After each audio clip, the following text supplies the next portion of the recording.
terserah kepada Nosair Mazraoui untuk membela keyakinan imannya.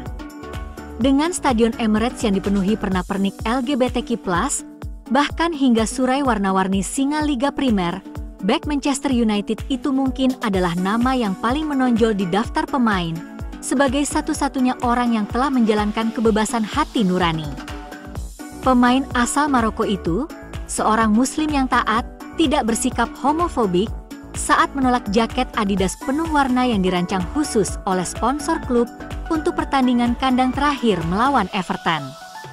Dia hanya menolak untuk menjadi munafik atau dipaksa untuk mengikuti aturan yang dibuat-buat. Sikap Mazraoui menandai perubahan baru dalam minggu yang penuh gejolak bagi pertandingan nasional. Dengan keterlibatan sepak bola dalam perjuangan Stonewall, terungkap bukan sebagai usaha yang mulia, melainkan sandiwara yang tidak dipikirkan dengan matang. Sebelumnya, Mark Guehi dan Sam Morsy berpihak pada Mazraoui dalam menolak politik isyarat atas dasar agama. Para pendukung juga sepakat dengan menjunjung tinggi hak Kapten Crystal Palace dan Ipswich untuk membuat keputusan mereka sendiri yang diilhami oleh keyakinan mereka. Ada juga cemoohan atas standar ganda ketika Guehi ditegur karena menulis "Saya mencintai Yesus" pada ban kapten yang diamanatkan Stonewall, tetapi Morsy diizinkan menggunakan agama sebagai dalih untuk tidak mengenakannya sama sekali. Sekarang keributan mencapai Westminster. Robert Jenrick, sekretaris kehakiman bayangan, mempertanyakan mengapa pemain Kristen diperlakukan berbeda dengan pemain Muslim. Neil O'Brien, Menteri Pendidikan Bayangan, bahkan lebih tegas lagi, mengecam situasi tersebut sebagai kekacauan dua tingkat yang total. Guehi, setelah membuat marah pihak berwenang dengan pernyataan awalnya, mengubahnya menjadi "Yesus mengasihimu", sebuah kata-kata menampar otoritas sepak bola. Tersebut, jelasnya, berbicara sendiri, tidak hanya menyampaikan kebenaran dan kasih, tetapi juga inklusivitas. Itu seharusnya sudah cukup, dengan FA dan Liga Premier yang begitu ingin berkhotbah tentang inklusi dengan segala cara. Namun sebaliknya ia dibuat merasa secara tidak masuk akal, seperti seorang pelanggar. Lihat apa yang terjadi tahun lalu, ketika Nike bermitra dengan Dylan Mulvaney, seorang laki-laki biologis, untuk mempromosikan bra dan legging olahraga. Langkah itu langsung memicu kemarahan, dengan mantan peraih medali Olimpiade Sharon Davis menyerukan boikot. Tindakan pemain seperti Mazraoui mencerminkan kemarahan yang lebih luas di antara para penggemar karena diberitahu apa yang harus dipikirkan.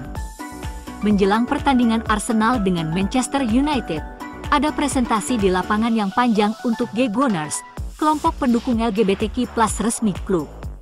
Semua ini tidak boleh meremehkan cerita aktor Matt Lucas, bahwa ia telah 2 kali menerima pelecehan homofobik dalam perjalanan ke pertandingan Arsenal musim ini. Itu tentu saja mengerikan, tetapi itu bukanlah jenis perilaku yang dapat dihapuskan dengan menyetujui apapun yang dikatakan Stonewall. Itu hanya akan sepenuhnya diatasi dengan pendidikan dan perubahan masyarakat yang lebih dalam. Mazraoui, seperti Guehi dan Morsy, pasti akan mengundang banyak celaan karena menjauhkan diri dari unsur pelangi. Pemain baru Manchester United, Nosair Mazraoui, dilaporkan menolak mengenakan jaket Adidas untuk mendukung komunitas LGBTQ+ menjelang pertandingan minggu lalu melawan Everton. Akibatnya, klub memutuskan bahwa yang terbaik bagi semua pemain adalah tidak mengenakannya saat mereka berjalan ke lapangan Old Trafford. Liga Primer telah menjalankan program yang mengharuskan para kapten mengenakan ban lengan berwarna pelangi selama bulan Desember, sejauh ini sebagai bentuk dukungan bagi komunitas LGBTQ+. The Athletic melaporkan bahwa United telah mengenakan kaos bertema pelangi untuk pemanasan menjelang pertandingan selama kampanye Rainbow Laces selama 2 tahun terakhir. Namun tahun ini, mereka hanya berencana mengenakan jaket walkout, tetapi pemain internasional Maroko, Mazraoui, yang direkrut musim panas seharga 15 juta pound dari Bayern Munich, memberitahu rekan satu timnya bahwa dia tidak siap mengenakan pakaian itu dengan alasan keyakinan muslimnya. Agar tidak menarik perhatian Mazraoui, tim kemudian memutuskan bahwa tidak ada pemain yang akan mengenakan pakaian itu, dan keputusan itu diambil hanya beberapa jam sebelum pertandingan dimulai. Tidak semua orang di ruang ganti senang dengan keputusan ini. Pembuat jaket, Adidas, dianggap kecewa dengan keputusan pemain United, tetapi belum berkomentar secara terbuka tentang masalah tersebut. Klub secara resmi berkomentar, Manchester United menyambut penggemar dari semua latar belakang, termasuk anggota komunitas LGBTQ+, dan kami sangat berkomitmen pada prinsip-prinsip keberagaman dan inklusi. Namun, mereka mengklarifikasi pernyataan ini dengan mengklaim, pemain berhak untuk memiliki pendapat masing-masing, khususnya yang berkaitan dengan keyakinan mereka, dan ini terkadang mungkin berbeda dari posisi klub. Kelompok Rainbow Devils didirikan pada tahun 2019 dengan tujuan untuk menyertakan dan meningkatkan kesadaran akan komunitas LGBTQ+ yang besar yang mendukung klub. Setan Merah memenangkan penghargaan klub profesional football versus homofobia tahun ini, pada Februari lalu, atas kerja keras mereka untuk memerangi prasangka.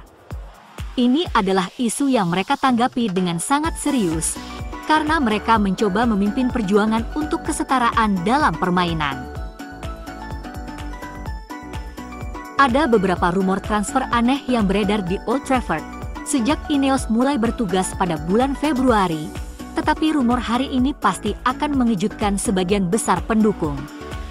Manchester United dikabarkan tengah mempertimbangkan untuk mendatangkan bintang Tottenham Hotspur, Son Heung-min, menjelang berakhirnya kontraknya pada bulan Juni 2025.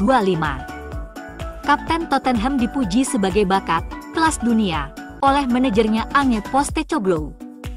Masih harus dilihat apakah Son akan memutuskan untuk memperpanjang masa tinggalnya di London Utara, tempat ia diangkat menjadi kapten klub setelah kepergian Hugo Lloris tahun lalu.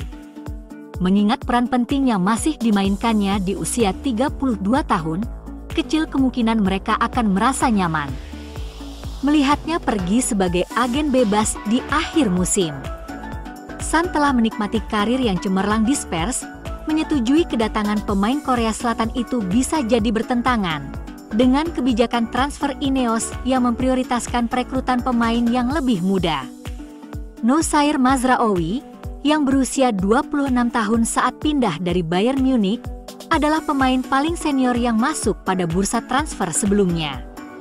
Son membukukan 123 gol dan 66 assist dalam 313 penampilan liga selama 10 tahun di Liga Utama Inggris.